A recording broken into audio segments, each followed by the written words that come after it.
Hey guys, it's Bella. My hair is up because it is like 100 degrees outside and not very much cooler in my room, so I look a little messy. I quite like it. I think that it is very an edgy look. I like it quite a bit actually. But putting the fact that you can see my full face for once aside, I wanted to talk to you guys, but I didn't really know what to talk about. So I put an ask up on my Instagram and I asked you guys what I should talk about. And one of the things somebody submitted was poser culture. So I thought this would be a really good time to like talk about what I think poser culture is. And spoiler alert, it doesn't exist. But I will get into that. I thought this would be a really interesting topic considering it is a heated debate amongst what I see as like the younger generation and kind of like the older generations almost, being like, what is a poser? Who's a poser? Blah, blah, blah. Now, the reason I say it doesn't exist is because I personally do not think that you can be a poser at all. I know people will say, like, oh, if you don't know the music and you just dress a certain blah, blah, blah, which to a certain degree I do agree with. However, I think that most of the times that comes from people just being uneducated and needing to learn. I don't think it's a situation where people are like, I'm not going to learn anything. I just want to look like this. I don't think that's it. I don't. I think that everybody should know the roots of a subculture and stuff like that, but they don't necessarily have to like be diehard fans of like that specific genre of music or whatever that goes along with it. You can dress a certain way and like different music. That's a dumb debate, but I also want to talk about social media and how it plays into this of like labels and things like that. This video really should be like kind of scripted out so I can like look at my points and not lose track of my mind. But I didn't do that because this was kind of spur of the moment, so bear with me and my rambling because I'm sure I will go on to tangents and it will get all bleh, but whatever. So social media plays a big part in this because I think that when you put out social media, whether it be TikTok, YouTube, Instagram, whatever, you often like hashtag and label it. So like in order to reach my intended audience, I put a lot of like emo, scene sort of labels on it. But do I identify as emo and scene? Not really. Not in real life. If someone came up to me and was like, what are you? I wouldn't be like, I'm emo. Like, that's just not something I would do. And I think that this comes from the fact that before the internet was the main way you would reach out to other people, I guess is a good way to put it. You like were just you. You know what I mean? Like, you may talk about your interests, which would be like emo music or goth music or whatever. You may dress a certain way, whatever. But like, you didn't necessarily label yourself. Like, it wasn't part of your identity. You know, it was just an interest you have, which is kind of where I am as a person. Like, yeah, looking emo and scene, that's an interest that I have, but it's not my identity. And I think that for a lot of younger people, and this goes back to when I was a kid too, is like you put your interests in your identity and like that becomes how you perceive yourself rather than like I am me and this just happens to be a part of me. It's like this is me. This is who I am. You know? And that kind of plays into that cliche of like it's not a phase because you're trying to find who you are and blah blah blah. Stuff that we've all heard before, I'm sure.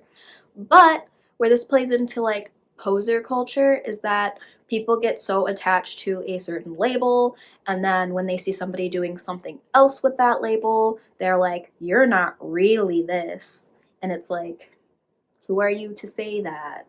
Because I don't dress like this all the time, or I don't listen to these very specific artists. And that's kind of where poser culture falters for me, because I think that in order to determine what a poser is, you have to be able to determine what a certain alternative style or subculture is. And that isn't really it's not a thing. You can't really put such strict limits on alternative styles and subcultures because they are vast and there is a variety of ways you can enjoy them. For instance, you have people who are goth who can't be goth at work. So they have to wear something else. Maybe it's a uniform, maybe it's office attire. And like, yeah, it might still contain gothic elements, but they're not like full on gothed up at work. Does that make them a poser? No, it just means that they can't dress goth at work. Just like I sit here before you in black clothing, but guess what? Tomorrow I might wear pastel clothing. Does that make me not emo? No, I just changed the way that I looked for a day.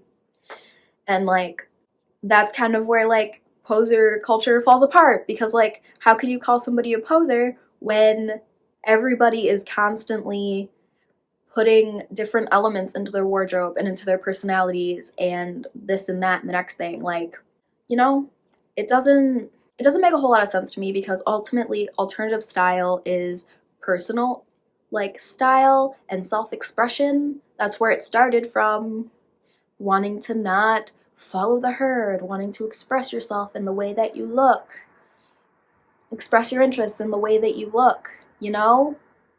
So it doesn't make sense then to turn around to somebody else and be like, you're a poser because you don't look like this stereotype I have in my head of the perfect emo, goth, punk, whatever. It's very hollow. It's very shallow. You don't know that person's life. You don't know that person's choices.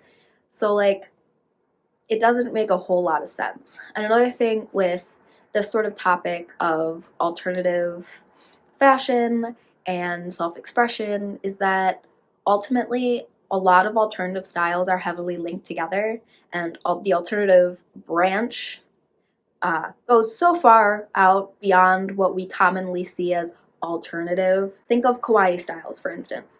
Kawaii styles have an origin very, very similar to like punk. Like, you could almost say kawaii and Lolita is like an offshoot of punk almost, because the way that kawaii and Lolita started was as a rebellion against the culture and against the society and the norm. See what I'm getting at? You can't like, it doesn't make sense to then be like, this person is an alternative because they're wearing pink and pastels and frills, because they very much are alternative because of the origin of their fashion and the way it is perceived in their culture and stuff like that. And so I see this a lot online, mostly because, you know, you slap a label on your picture and then people are like, ah, an emo person, this is emo, you know what I mean? And then, you know, you change and people are like, oh, you're a poser because you don't like this band or you don't dress like this, when it's like, I just put that quick little tag in there so that people who might like this sort of content would see it. I don't know if any of this makes sense. This made so much more sense in my head before I turned my camera on, and now I'm just like full on rambling. But that's the gist. Like, I think that once you realize that alternative styles are purely designed to be self-expression, to break out of the norm, to express yourself in however you see fit, you will understand that no one can truly be a poser. If anything, people can just be learning about themselves, learning about subcultures where where those two things mesh together and where they can live happily amongst those things, where they are expressing themselves and they might fit into a subculture. And that's another thing you see when people are like, oh, it's not a phase, I'm gonna be like this forever, and then they grow out of it. That's because it is a phase sometimes, and that's okay, because it's just you figuring out who you are. You are not a poser for that. You are not fake for that. You are just expressing yourself in the moment. And that is so, so, so good. That is so awesome that we have that. And like, another thing that I see along with poser culture is like people saying, oh, they're just doing it for the trend. And that bothers me, because it is so awesome that alternative can be a trend. Okay. It is so good, because taking the alternative mindset that I've explained, that it is self-expression, and then seeing that become a trend, seeing that people are not afraid to go out of the box and to dress weird and wild as a trend, to see that become a trend, that's awesome. That's saying like, hey, people are not afraid to dress how they want. That's so cool. And if you're doing it for clout and it makes you happy, who cares? I'm really passionate about this because I don't see why limiting people expressing themselves and experimenting being a bad thing. It is not a bad thing. It isn't. You are learning and evolving, and that is so good and awesome and makes me so incredibly happy. And through that learning, we are getting other people who are learning of different ways to express themselves through these trends. Like, a lot of people don't like e-kids because they think that it's posery and they're doing it for a trend. But look at the mass of kids and just people in general who have hopped on that trend. It's amazing. It's amazing to see people want to express themselves in this way.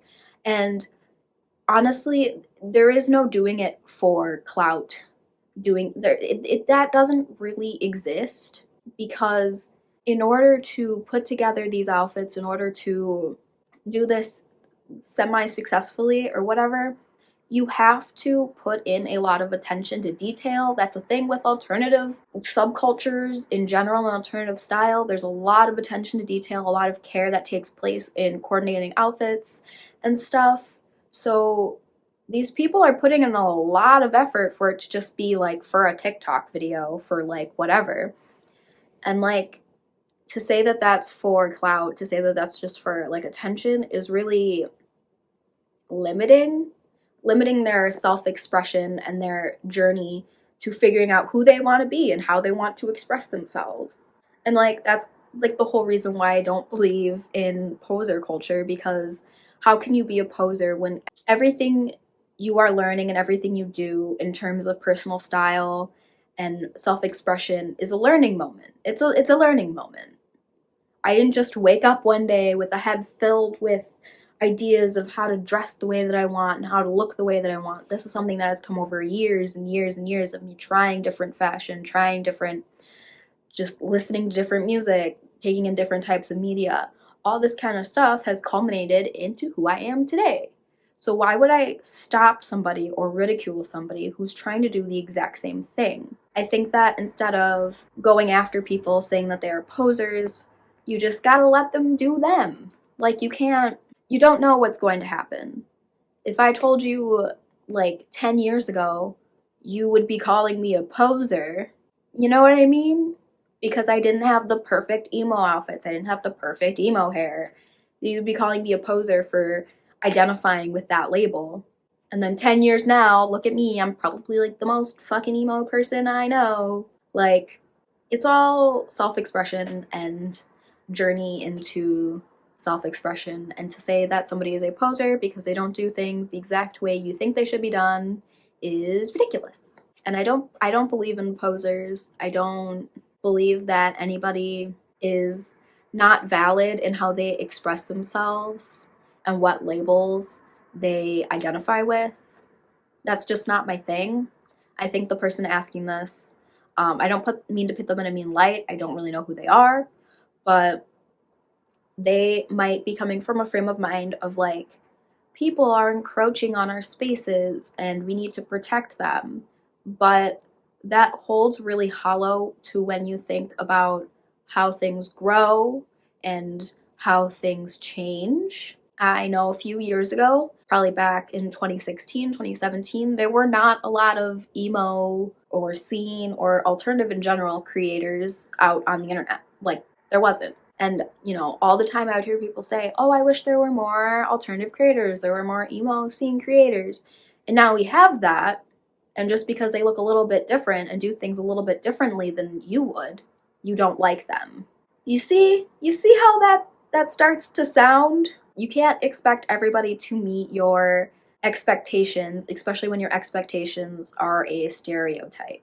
Another thing that I also like to bring up when we talk about poser culture is that people who call other people posers for not being good enough doesn't make a lot of sense when you think of, specifically for emo and scene subcultures, when you think of the origin of that subculture. Like, emo and scene were not cool when they started. They were not the thing you do. Like, in fact, if you identified as emo and scene, you were the poser. They were actually insults back in the day. That's not something I see a lot of people talk about, is the fact that emo less so, but emo definitely had a reputation for being, not cool. Like, it was lame to be emo. Seeing that emo came out of like hardcore, and hardcore was about being like aggro and like super tough, and then you had like whiny people talking about their emotions. That wasn't cool in the scene. You were a poser if you liked that stuff. Same with scene. Scene is actually an insult. Scene came from when people started looking really emo, looking really scene, and going to shows. You would be called scene because you were there less for the music and more for the scene. Hence where the term came about. It was a big dig. It was an insult. Same with things like mall goth. Those were insults. And that's what I feel like a lot of people forget. And like knowing that kind of, it humbles you, because then you're like, my subculture started at such a low point. Like, I don't want to put people through that. Like, emo and scene people should understand that a subculture can grow out of that poser mold, because y'all did it. It's a subculture now. It's a thing that people do now for fun. Like, people look back on it with fondness. That was not a thing that anybody would have thought would have happened back in the day. Like, nobody thought that you would proudly go around saying that you're seen, because that was an insult back in the day when it started.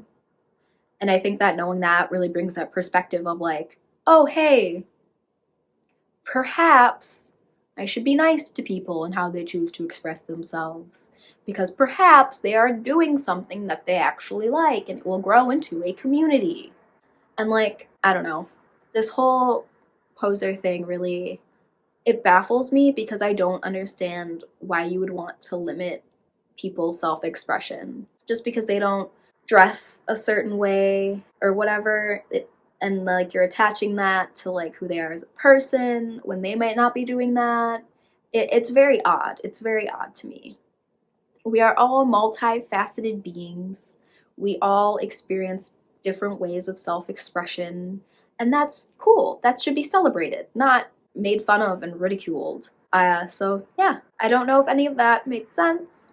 I'm sure I have more to say that I have just forgotten about, but that's kind of my thoughts on poser culture and why it's absolutely ridiculous and how it makes zero sense, because in a way we're all posers, because who truly can say that they are 100% one label? You can't. You can't do it, dude. It's not possible. Like, it's not possible. It's not good. We should be looking to broaden our horizons and to accept new and unique ways of self-expression. Welcome them in. See what they have to say. See what they're doing. Maybe you will like some of it. Adopt some of it. Bring it in. That's how you keep a community and a subculture alive.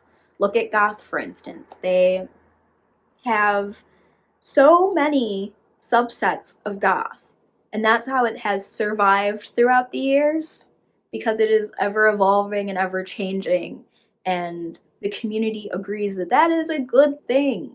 Like, you have all these different like categories, and people can then come into the community and identify with a certain subset and still be welcomed by the overall majority.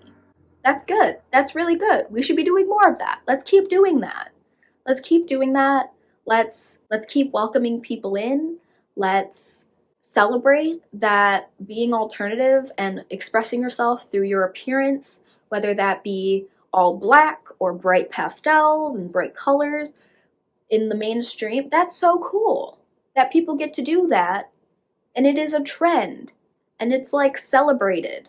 And more people see that, and then more people want to do that, and then we have this like ever growing community of alternative people just dressing how they want and living their lives and being the best that they can be. I think that that's a wonderful thing. I think poser culture is something that is set in place to keep alternative communities underground and to keep them under wraps and to like exclude people who want to experiment and maybe dip their toes in and not fully commit. I think that that needs to go away. I think we need to be done with it. It is not serving anybody. It is killing our communities. Get it out of here. Nope. We are not doing that. We are not identifying ourselves by one single label. We're so past that. We are so past that. Let people enjoy what they want to enjoy. Let people experiment with fashion and style and music. And generally, you will see that it's imperative to have a community survive. That's it. I'm gonna go before I continue to ramble. So if you liked this, please let me know. Continue the conversation in the comments. I'm really curious on what you guys have to say about it, because I know that my take is a little bit unpopular. It's a little bit out there, I guess, with the general consensus of posers are bad, and I don't think they are. So tell me what you think. Leave a like on this video if you liked it. Leave a dislike if you hate my opinion, because and yeah, I will see you guys in the next one. Bye.